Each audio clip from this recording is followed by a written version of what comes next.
மெய்ப்பொருள் சேனல் நேயர்களுக்கு வணக்கம். இப்ப நாம பார்க்க போற தலைப்பு நம்முடைய ஞாபகத்துக்கே வராத ஒரு வேலை வாய்ப்பு மற்றும் அதற்குரிய பயிற்சி பற்றி தான் நாம பேச போறோம். அது என்னன்னா விமான உற்பத்தி கட்டுமான பணி, ஏர்கிராஃப்ட் மேனுஃபேக்சரிங். பல லட்சங்களில் சம்பளத்தை அள்ளி தர்றதா சொல்றாங்க. விமான கட்டுமான பணி இந்தியா மற்றும் உலக நாடுகளில் எங்கெல்லாம் நடக்குது, அந்த துறையில் உள்ள ஒவ்வொரு பிரிவிற்கும் எவ்வளவு சம்பளம் கிடைக்கும், அந்த வேலை வாய்ப்பு கிடைக்கணும்னா என்ன செய்யணும், என்ன படிக்கணும், வேறு என்ன தகுதிகள் தேவை போன்ற கேள்விகளோட தான் இந்த நிகழ்ச்சிக்குள்ள இப்ப போறோம். இந்த சேனலை இதுவரைக்கும் நீங்க சப்ஸ்கிரைப் பண்ணலைனா உடனே சப்ஸ்கிரைப் பண்ணிருங்க.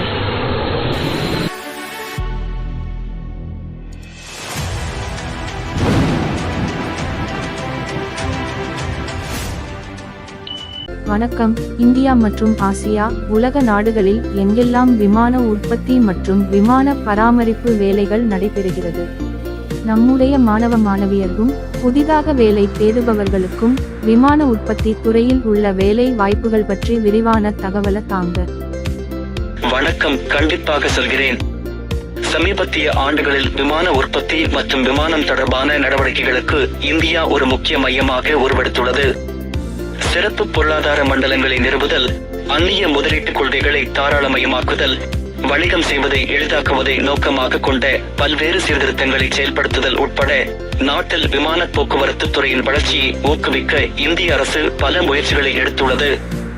நீங்கள் ஒரு இந்திய மாணவராக இருந்தால், விமான தயாரிப்பில் ஒரு தொழிலை தொடர ஆர்வமாக இருந்தால், இந்த துறையில் உங்களை தயார்படுத்த நீங்கள் எடுக்கக்கூடிய பல படிகள் உள்ளன. அவைகள் என்னென்ன கொஞ்சம் பார்ப்போம். முதலில் சரியான கல்வி பாதையை தேர்ந்தெடுக்கணும். பொறியியல் படிப்பு இந்த வேலைக்கு முக்கியமானதாகும். விண்வெளி அல்லது மெக்கானிக்கல் இன்ஜினியரிங் விமான தயாரிப்பு தொழிலுக்கு ஒரு நல்ல தொடக்க புள்ளியாகும்.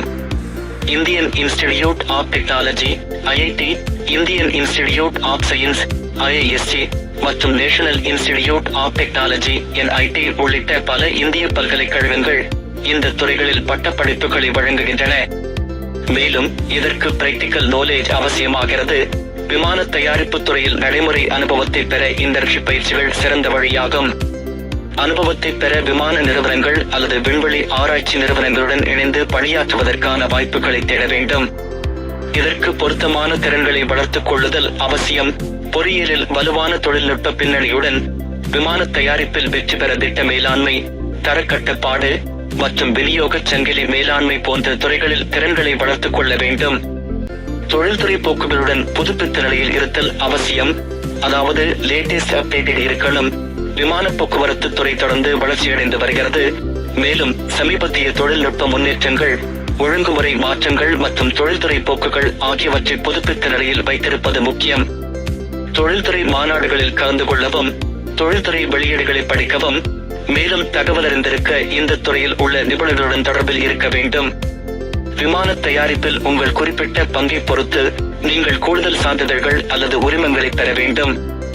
எடுத்துக்காட்டாக, நீங்கள் தரக்கட்டுப்பாட்டில் பணிபுரிந்தால் சிக்ஸ் சிக்மா அல்லது லீன் மேனுஃபேக்சரிங் போன்ற பகுதிகளில் நீங்கள் சான்றிதழ்களை பெற வேண்டும். அப்புறம் இந்தியாவில் விமான தயாரிப்பில் ஒரு தொழிலை தொடர கல்வி, நடைமுறை அனுபவம், திறன் மேம்பாடு மற்றும் விமான தயாரிப்பு தொழில்துறை பற்றிய லேட்டஸ்ட் அப்டேட்டில் நிலையில் இருப்பது மூலம் இந்த வளர்ந்து வரும் துறையில் நீங்கள் வெற்றி பெற முடியும். இதுல என்னென்ன பிரிவுகள் இருக்குது, அப்புறம் ஒவ்வொரு பிரிவிற்கும் எவ்வளவு சம்பளம் கிடைக்கும்ன்றத கொஞ்சம் சொல்லுங்க. குறிப்பிட்ட விமானம் மற்றும் உற்பத்தி செயல்பாட்டில் ஈடுபட்டுள்ள நிறுவனத்தை பொறுத்து விமான கட்டுமான பிரிவுகள் மாறுபடும்.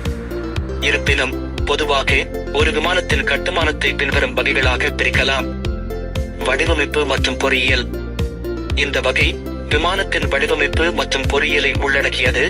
இதில் காற்றியக்கவியல் கட்டமைப்பு, அதாவது ஏரோடைனமிக்ஸ், வடிவமைப்பு மற்றும் அமைப்பு ஒருங்கிணைப்பு ஆகியவை அடங்கும். இதில் விண்வெளி பொறியாளர், வடிவமைப்பு பொறியாளர் மற்றும் சிஸ்டம்ஸ் இன்ஜினியர் போன்ற வேலைகள் அடங்கும். உற்பத்தி மற்றும் அசெம்பிளி. இந்த வகை விமானத்தின் இயற்பியல் கட்டுமானத்தை உள்ளடக்கியது. இதில் கூறுகளின் அசெம்பிளி, அமைப்புகளை நிறுவுதல் மற்றும் இறுதி சோதனை ஆகியவை அடங்கும். உற்பத்தி மேற்பார்வையாளர், தொழில்நுட்ப வல்லுநர் மற்றும் தரக்கட்டுப்பாட்டு ஆய்வாளர் போன்ற வேலைகள் இதில் அடங்கும். பராமரிப்பு மற்றும் பழுதுபார்ப்பு, வழக்கமான பராமரிப்பு, ஆய்வுகள் மற்றும் பழுதுபார்ப்பு உட்பட அதன் வாழ்நாள் முழுவதும் விமானத்தை பராமரித்தல் மற்றும் பழுதுபார்ப்பது இந்த பிரிவில் அடங்கும். பராமரிப்பு தொழில்நுட்ப வல்லுநர், ஏவியோனிக்ஸ் டெக்னீசியன் மற்றும் விமான மெக்கானிக் போன்ற வேலைகள் இதில் அடங்கும். சம்பளத்தை பொறுத்தவரை குறிப்பிட்ட வேலை, நிறுவனம் மற்றும் இருப்பிடத்தை பொறுத்து, அதாவது அந்த நாட்டை பொறுத்து சம்பளம் மாறுபடும். விமான கட்டுமானத்தின் பல்வேறு வகைகளுக்கான சில தோராயமான சம்பள வரம்புகள் இருக்குது. வடிவமைப்பு மற்றும் பொறியியல். வடிவமைப்பு மற்றும் பொறியியல் வேலைகளுக்கான சம்பளம், அனுபவம், கல்வி மற்றும் திறன்களின் அளவை பொறுத்து ஆண்டுக்கு சுமார் 5 லட்சம் முதல் 25 லட்சம் வரை இருக்கலாம். உற்பத்தி மற்றும் அசெம்பிளி. உற்பத்தி மற்றும் அசெம்பிளி வேலைகளுக்கான சம்பளம், அனுபவம், கல்வி மற்றும் திறன் ஆகியவற்றின் அடிப்படையில் ஆண்டுக்கு சுமார் 3 முதல் 15 லட்சம் ரூபாய் வரை இருக்கலாம். பராமரிப்பு மற்றும் பழுதுபார்ப்பு. பராமரிப்பு மற்றும் பழுதுபார்க்கும் பணிகளுக்கான சம்பளம், அனுபவம், கல்வி மற்றும் திறன் ஆகியவற்றின் அடிப்படையில் ஆண்டுக்கு சுமார் 2.5 முதல் 12 லட்சம் ரூபாய் வரை இருக்கலாம். இதெல்லாம் தோராயமான சம்பள வரம்புகள் மற்றும் குறிப்பிட்ட வேலை, நிறுவனம், இருப்பிடம் மற்றும் தனிப்பட்ட தகுதிகள் போன்ற காரணிகளை பொறுத்து கணிசமாக மாறுபடும் என்பதை கவனத்தில் கொள்ள வேண்டும். இந்த வேலைகளுக்கு என்னென்ன தகுதிகள் தேவைப்படும், இந்தியாவில் எங்கெல்லாம் பயிற்சி தர்றாங்க, அத பத்தி கொஞ்சம் சொல்லுங்க. விமான தயாரிப்பு துறையில் வெவ்வேறு வேலைகளுக்கு குறிப்பிட்ட வேலை மற்றும் நிறுவனத்தை பொறுத்து அதற்கு தேவையான தகுதிகள் மாறுபடும். விமான தயாரிப்பு வேலைகளுக்கு சில பொதுவான தகுதிகள் என்னென்ன சொல்றேன். வடிவமைப்பு மற்றும் பொறியியல். விமான உற்பத்தி துறையில் வடிவமைப்பு மற்றும் பொறியியல் வேலைகளுக்கு விண்வெளி அல்லது இயந்திர பொறியியலில் பட்டம் பெற்றிருக்க வேண்டும். கூடுதலாக தொடர்புடைய பணி அனுபவம், அத்துடன் கணினி உதவி வடிவமைப்பு, ஆட்டோ கார்டு, மென்பொருள் மற்றும் பிற பொறியியல் கருவிகள் பற்றிய அறிவும் முக்கியமாக தேவைப்படுகிறது. வயது வரம்பு மற்றும் கல்வி தகுதிகள் வேலை தரும் நிறுவனம் மற்றும் குறிப்பிட்ட வேலையை பொறுத்து மாறுபடும். உற்பத்தி மற்றும் அசெம்பிளி. விமான உற்பத்தி துறையில் உற்பத்தி மற்றும் அசெம்பிளி வேலைகளுக்கு உயர்நிலை பள்ளி +2, இளமோ அல்லது அதற்கு சமமான படிப்பு பொதுவாக தேவைப்படுகிறது. கூடுதல் தொழிற்பயிற்சி அல்லது உற்பத்தி அல்லது தொழில்துறை பொறியியல் போன்ற தொடர்புடைய துறையில் அசோசியேட் பட்டம் உதவியாக இருக்கும். இதற்கும் வயது வரம்பு மற்றும் கல்வி தேவைகள் வேலை தரும் நிறுவனம் மற்றும் குறிப்பிட்ட வேலையை பொறுத்து மாறுபடும். பராமரிப்பு மற்றும் பழுதுபார்ப்பு. விமான பராமரிப்பு மற்றும் பழுதுபார்ப்பில் சான்றிதழ் படிப்புகள் அல்லது டிகிரி பொதுவாக விமான உற்பத்தி துறையில் பராமரிப்பு மற்றும் பழுதுபார்க்கும் வேலைகளுக்கு தேவைப்படுகிறது. இதில் ஏர்பிரேம் மற்றும் பவர் பிளான்ட் (ANP) சான்றிதழ் அல்லது விமான பராமரிப்பு தொழில்நுட்பத்தில் அசோசியேட் பட்டம் ஆகியவை அடங்கும். வயது வரம்பு மற்றும் கல்வி தேவைகள் நிறுவனம் மற்றும் குறிப்பிட்ட வேலையை பொறுத்து மாறுபடும். இந்தியாவில் உள்ள பயிற்சி மையங்களை பொறுத்தவரை வடிவமைப்பு, உற்பத்தி மற்றும் பராமரிப்பு உள்ளிட்ட விமான தயாரிப்பின் பல்வேறு அம்சங்களில் பயிற்சி அளிக்கும் பல நிறுவனங்கள் உள்ளன. நேஷனல் அஸ்ட்ரோநாட்டிக்கல் லெபராட்டரி எனில் தேசிய விண்வெளி ஆய்வகங்கள், இந்திய தொழில்நுட்ப நிறுவனம் (IIT) மற்றும் இந்திய வானூர்தி பொறியியல் நிறுவனம் (IIAE) ஆகியவை பிரபலமான நிறுவனங்களில் சில. ஹிந்துஸ்தான் ஏரோநாட்டிக்ஸ் லிமிடெட் (HAL) என்பது இந்தியாவில் உள்ள ஒரு அரசுக்கு சொந்தமான விண்வெளி மற்றும் பாதுகாப்பு நிறுவனமாகும். இது விமான உற்பத்தி மற்றும் பராமரிப்பு போன்ற துறைகளில் மாணவர்கள் மற்றும் நிபுணர்களுக்கான பயிற்சி திட்டங்களை வழங்குகிறது. இது பெங்களூர், நாசிக் மற்றும் கோராபுட் உட்பட இந்தியா முழுவதும் பல இருக்கிறது. பெண்களுக்கான பிராந்திய தொழிற்பயிற்சி நிறுவனம் RVTI என்பது அரசாங்கத்தால் நடத்தப்படும் தொழிற்பயிற்சி நிறுவனம் ஆகும். இது விமான பராமரிப்பு பொறியியல் மற்றும் பிற தொழில்நுட்ப துறைகளில் படிப்புகளை வழங்குகிறது. இது ஜெய்ப்பூர், வதோதரா மற்றும் கொல்கத்தா உட்பட இந்தியா முழுவதும் பல இடங்களில் அமைந்துள்ளது. இவை இந்தியாவில் உள்ள பயிற்சி மையங்களின் சில எடுத்துக்காட்டுகள் ஆகும். இவை விமான உற்பத்தியில் கல்வி மற்றும் பயிற்சியை தருகின்றன. குறிப்பிட்ட திட்டம் மற்றும் நிறுவனத்தை பொறுத்து பயிற்சி திட்டங்களின் காலம் மற்றும் செலவு மாறுபடும். இதற்கு தேவையான கல்வி கடனுதவியும் கிடைக்கிறது. இவற்றை ஆய்ந்து பயிற்சி மேற்கொள்ளலாம். இந்தியா மற்றும் உலக நாடுகளில் வேலைவாய்ப்பு அதிகமாக உள்ளதா? இதில உள்ள அணுகுமுறைகளை பத்தி சொல்லுங்க. குறிப்பிட்ட வேலை, இருப்பிடம் மற்றும் நிறுவனம் போன்ற பல்வேறு காரணிகளை பொறுத்து விமான தயாரிப்பு துறையில் வேலைவாய்ப்புகள் மாறுபடும். இருப்பினும் இத்துறையில் இந்தியாவிலும் உலகெங்கிலும் லாபகரமான நல்ல வேலை வாய்ப்புகளை வழங்குவதாக கருதப்படுகிறது. இந்தியாவில் அரசாங்கத்தின் மேக் இன் இந்தியா முன்முயற்சியானது உள்நாட்டு விமான உற்பத்தியை அதிகரிப்பதற்கு வழிவகுத்துள்ளது. இதன் விளைவாக தொழில்துறையில் வேலை வாய்ப்புகள் அதிகரித்துள்ளன. கூடுதலாக இந்தியாவில் செயல்படும் பல பெரிய சர்வதேச விமான தயாரிப்பு நிறுவனங்கள் உள்ளன. இதனால் இத்துறையில் கூடுதல் வேலை வாய்ப்புகளை வழங்க முடியும். உலகெங்கிலும், குறிப்பாக அமெரிக்கா, சீனா மற்றும் ஐரோப்பா போன்ற நாடுகளில் விமான தயாரிப்பு தொழில் வேலைவாய்ப்பில் குறிப்பிடத்தக்க பங்களிப்பாளராக உள்ளது. வரும் ஆண்டுகளில் இத்தொழில் தொடர்ந்து வளர்ச்சியடையும். இது வேலை வாய்ப்புகளை அதிகரிக்க வழிவகுக்கும். விமான உற்பத்தி துறையில் வேலை வாய்ப்புகளை அணுக பல வழிகள் உள்ளன. இங்கே சில அடிப்படை வழிமுறைகள் இருக்கு. நீங்கள் விரும்பும் குறிப்பிட்ட வேலையை பொறுத்து உங்களுக்கு சில தகுதிகள் மற்றும் திறன்கள் இருக்க வேண்டும். பொறியியல், உற்பத்தி அல்லது விமான பராமரிப்பு போன்ற தொடர்புடைய துறைகளில் கல்வி மற்றும் பயிற்சியை பெற்ற பின் ஆன்லைன் ஜாப் போர்ட்டல்கள், நிறுவன இணையதளங்கள் மற்றும் நெட்வொர்க்கிங் மூலம் விமான தயாரிப்பு துறையில் வேலை வாய்ப்புகளை தேடும் போது நிறைய தகவல்கள் கிடைக்க பெறலாம். பல நிறுவனங்கள் தொழில் கண்காட்சிகள் மற்றும் பிற ஆட்சேர்ப்பு கேம்பஸ் இன்டர்வியூ போன்றவைகளில் கலந்து கொள்ள மறக்கக்கூடாது. உங்கள் தகுதிகள் மற்றும் ஆர்வங்களுடன் பொருந்தக்கூடிய வேலை வாய்ப்புகளை நீங்கள் கண்டறிந்ததும் வேலைகளுக்கு விண்ணப்பிக்கவும். நீங்கள் விண்ணப்பிக்கும் குறிப்பிட்ட வேலை மற்றும் நிறுவனத்திற்கு உங்கள் அப்ளிகேஷன் மற்றும் கவரிங் லெட்டர் கண்டிப்பாக கொடுக்க வேண்டும். அடுத்த இன்டர்வியூக்கு தயாராவது எப்படின்னு சொல்றேன். நீங்கள் ஒரு நேர்காணலுக்கு தேர்ந்தெடுக்கப்பட்டால் நிறுவனத்தை பற்றி நன்கு தெரிந்து கொள்ள வேண்டும். உங்கள் நேர்காணல் திறன்களை பயிற்சி செய்து நேர்காணல் செய்பவரிடம் கேட்க சிந்தனை மிக்க கேள்விகளை தயார் செய்யுங்கள். இந்த அடிப்படை வழிமுறைகளை பின்பற்றுவதன் மூலம் விமான உற்பத்தி துறையில் உள்ள வேலைவாய்ப்பை ரொம்ப ஈஸியா பெறலாம். விமான தயாரிப்பில் வெவ்வேறு பணிகளுக்கு இந்தியாவில் எவ்வளவு சம்பளம் என்பதை மீண்டும் ஒருமுறை சொல்லுங்க. இந்தியாவில் பல்வேறு வகையான விமான தயாரிப்பு வேலைக்கும் துல்லியமான சம்பள பட்டியலை வழங்குவது கடினம். ஏனெனில் இது நிறுவனம், இருப்பிடம், பணியின் பொறுப்புகள் மற்றும் அனுபவ நிலை போன்ற காரணிகளை பொறுத்து மாறுபடும். இருப்பினும் இந்தியாவில் பல்வேறு வகையான விமான உற்பத்தி வேலைகளுக்கான சில மதிப்பிடப்பட்ட சம்பள வரம்புகள் என்னவென்று பார்ப்போம். வடிவமைப்பு மற்றும் பொறியியல்.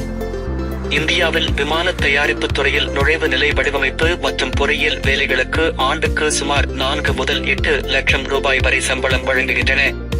பல வருட அனுபவமுள்ள இடைத்தொழில் வல்லுநர்களுக்கு ஆண்டுக்கு 10 முதல் 20 லட்சம் ரூபாய் அல்லது அதற்கும் அதிகமாக சம்பாதிக்கலாம். உற்பத்தி மற்றும் அசெம்பிளி. இந்தியாவில் விமான உற்பத்தி துறையில் நுழைவுநிலை உற்பத்தி மற்றும் அசெம்பிளி வேலைகளுக்கு ஆண்டுக்கு சுமார் 2 முதல் 5 லட்சம் ரூபாய் சம்பளம் எதிர்பார்க்கலாம். பல வருட அனுபவமுள்ள இடைத்தொழில் வல்லுநர்கள் ஆண்டுக்கு 6 முதல் 15 லட்சம் ரூபாய் அல்லது அதற்கும் அதிகமாக சம்பாதிக்கலாம். பராமரிப்பு மற்றும் பழுதுபார்ப்பு. இந்தியாவில் விமான உற்பத்தி துறையில் நுழைவு நிலை பராமரிப்பு மற்றும் பழுதுபார்க்கும் வேலைகள் ஆண்டுக்கு சுமார் 2 முதல் 4 லட்சம் ரூபாய் வரை சம்பளம் பெறலாம். பல வருட அனுபவமுள்ள இடைத்தொழில் வல்லுநர்கள் வருடத்திற்கு 6 முதல் 12 லட்சம் ரூபாய் அல்லது அதற்கும் அதிகமாக பெறலாம். இந்த சம்பள வரம்புகள் மதிப்பீடுகள் மற்றும் பல்வேறு காரணிகளை பொறுத்து மாறுபடும் என்பதை நினைவில் கொள்ளவும். இந்தியாவில் உள்ள பல்வேறு வகையான விமான தயாரிப்பு வேலைகளுக்கான குறிப்பிட்ட சம்பள வரம்புகளை பற்றி நன்கு புரிந்து கொண்டு வெவ்வேறு நிறுவனங்கள் மற்றும் வேலை வாய்ப்புகளை ஆய்வு செய்வது சிறப்பாக இருக்கும். இந்தியாவில் உள்ள தயாரிப்பு நிறுவனங்கள் பற்றி கொஞ்சம் சொல்லுங்க. இந்தியாவில் பல விமான தயாரிப்பு நிறுவனங்கள் செயல்படுகின்றன. உதாரணமாக இந்துஸ்தான் ஏரோநாட்டிக்ஸ் லிமிடெட் HAL என்பது போர் விமானங்கள், ஹெலிகாப்டர்கள் மற்றும் போக்குவரத்து விமானங்கள் உட்பட பலவிதமான விமானங்களை தயாரிக்கும் அரசுக்கு சொந்தமான ஒரு விண்வெளி மற்றும் பாதுகாப்பு நிறுவனமாகும். இது பெங்களூர், நாசிக், கோராபுட் மற்றும் லக்னோ உட்பட இந்தியா முழுவதும் பல உற்பத்தி வசதிகளை கொண்டுள்ளது. Tata advanced systems limited TASL என்பது டாடா குழுமத்தின் துணை நிறுவனமாகும். இது விமான கட்டமைப்புகள், கூறுகள் மற்றும் அமைப்புகள் உட்பட பல விண்வெளி தயாரிப்புகளை உற்பத்தி செய்கிறது. இது ஹைதராபாத், பெங்களூர் மற்றும் நாக்பூரில் உற்பத்தி வசதிகளை கொண்டுள்ளது. மஹிந்திரா ஏரோஸ்பேஸ் என்பது மஹிந்திரா குழுமத்தின் ஒரு பிரிவாகும். இது விமானங்களின் பார்ட்ஸ், அமைப்பு மற்றும் அது சார்ந்த பொருட்களை தயாரிக்கிறது. இது பெங்களூர் மற்றும் அகமதாபாத்தில் உற்பத்தி வசதிகளை கொண்டுள்ளது. டைனமேட்டிக் டெக்னாலஜிஸ் லிமிடெட். டைனமேட்டிக் என்பது ஒரு விண்வெளி மற்றும் பாதுகாப்பு நிறுவனமாகும். இது தரையிறங்கும் கியர் மற்றும் ஹைட்ராலிக் அமைப்புகள் உட்பட பலவிதமான விமான பாகங்கள் மற்றும் அமைப்புகளை உற்பத்தி செய்கிறது. பெங்களூர் மற்றும் சென்னையில் உற்பத்தி வசதிகள் உள்ளன. Boeing India. போயிங் ஒரு பெரிய விமான உற்பத்தியாளர் ஆகும். இது Tata Boeing aerospace limited EBL எனப்படும் டாடா அட்வான்ஸ்டு சிஸ்டம்ஸ் உடன் கூட்டு நிறுவனம். இந்தியாவில் முன்னிலையில் உள்ளது. டிபிஎல் ஆனது கியூசேஜ்கள் மற்றும் இரண்டாம் நிலை கட்டமைப்புகள் உட்பட பல விண்வெளி தயாரிப்புகளை உற்பத்தி செய்கிறது. இந்தியாவில் செயல்படும் விமான தயாரிப்பு நிறுவனங்களின் சில எடுத்துக்காட்டுகள் இவை. ஏர்பஸ் மற்றும் பாம்பார்டியர் போன்ற சர்வதேச நிறுவனங்கள் உட்பட நாட்டில் பல நிறுவனங்களும் உள்ளன. இந்த விமான தயாரிப்பு நிறுவனங்களில் அதிகபட்சமான சம்பளங்கள் எதிர்பார்க்கலாம். இதுவரை விமான தயாரிப்பு துறையில் உள்ள வேலைவாய்ப்புகள் பற்றி நிறைய தகவல்களை சொன்னீங்க. உங்களுக்கு மெய்ப்பொருள் சேனல் சார்பாக நன்றி தெரிவித்துக் கொள்கிறோம். இந்த தகவலை பெற்று பயன்பெறப் போகும் ஒவ்வொருவருக்கும் என்னுடைய வாழ்த்துக்கள். நன்றி.